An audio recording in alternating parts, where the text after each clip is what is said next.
Joining me now from Florida is Daniel Kreeger. Daniel is the Executive Director and Co-founder of the Association of Climate Change Officers. Daniel, thanks for joining us. Thank you so much for having me. We are, of course, seeing the effects of climate change in all parts of the world. There's no region that has not been spared. But if we look at the last few months, it's been particularly brutal. Is it getting worse? Yeah, it's getting worse, and we should expect that the frequency, the magnitude, and the intensity of these extreme events is only going to continue in that path. Give us a sense of what you'd like to see take place right now. As I just mentioned, we have the top envoys from China and the United States, top climate change envoys, just holding 2 days of talks. But what would you like to see take place right now?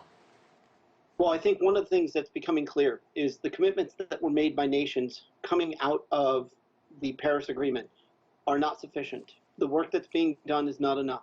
It's not that the vision was wrong. It's that the implementation is not ambitious enough and or successful enough. So what we're seeing right now is an effort to try and curtail warming to about 1.5 to 2 degrees Celsius above pre-industrial levels, which would have been as stable a climate as we could hope for given the circumstances. And what we're seeing in reality is that aspiration is nowhere near realization, and that we appear to be on track for something that's closer to 2.5 to 3 degrees. That means more significant events, more frequent, and really a changing of a planet that we are dependent upon for the civilization we want to have and to survive and to be happy and to thrive. Daniel, as you say, the proposals that came out of the Paris conference were indeed good, but is the problem the fact that there is no enforcement mechanism? Well, this is a big problem, and it is what underscores the international negotiations from day one. The United Nations doesn't have enforcement capacity, and so whatever agreements come out of it really can only be enforced by countries choosing to take action against each other by saying, "Hey, you're not doing what you promised you were going to do, or you're not doing enough," and really issuing sanctions.